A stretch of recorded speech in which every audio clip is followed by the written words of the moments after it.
Hello guys, video में बात करेंगे डाबर हनीटस कफ रेमेडीज़ के बारे में, जिसके अंदर हमें शहद, तुलसी, इसी के साथ साथ अदरक, मुलट्ठी और बनफशा का कॉम्पोजिशन हमें देखने को रहता है। इसके यूजेस की मैं बात करूं तो यह कफ और थ्रोट इरिटेशन यानी कि बलगम और गले में खराश के चलते, इसी के साथ हल्की सर्दी और जुखाम से यह राहत प्रदान करता है। यह श्वसन तंत्र को भी साफ करके बलगम को बॉडी से बाहर निकालने में कारगर है।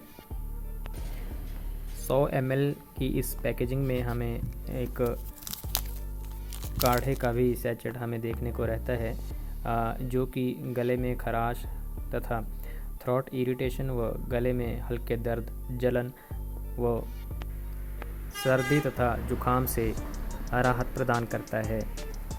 गाइस, यह एक नॉन ड्राउजी फार्मूला है। इसके इस्तेमाल के पश्चात आप अपने दिन के कार्य, जैसे कि मैं जनरल बात करूं तो इसके यूजेस के पश्चात नींद का आना जैसी दिक्कत का सामना हमें नहीं देखने को रहता है। इसका यूज़ ड्राइविंग के पश्चात भी हम कर सकते हैं।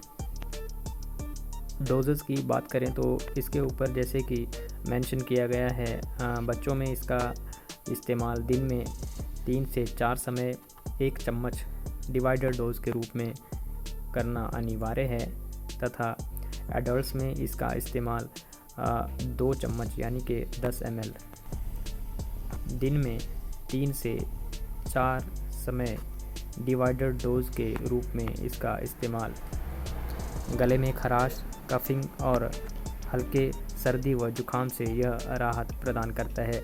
नॉन अल्कोहलिक कंपोजिशन से रहित यह नॉन ड्राउजी फार्मूला में हमें देखने को मिलता है। इसी के साथ ही दोस्तों, डाबर हनीटस कफ रेमेडीज़ के इस्तेमाल के दौरान हमें कुछ एक चीज़ों का विशेष तौर पर ध्यान रखना ज़रूरी है, जैसे कि स्मोकिंग यदि आप करते हो तो स्मोकिंग ना करें, तथा चावल का इस्तेमाल अपने खाने में कम से कम करें या ना के बराबर करें। तो हमने जाना डाबर हनीटस कफ रेमेडीज़ के बारे में, जिसमें कि हमें शहद, तुलसी, मुलट्ठी और अदरक की कंपोजिशन देखने को रहती है, और यह सर्दी, खांसी, जुखाम व गले में दर्द व गले में खराश के चलते एक बहुत अच्छी कंपोजिशन हमें देखने को मिलती है। तो गाइस, वीडियो अच्छी लगी हो तो वीडियो को लाइक करें, शेयर करें, और पहली बार चैनल के ऊपर विज़िट किए हो तो चैनल को सब्सक्राइब करना ना भूलें। Thank you.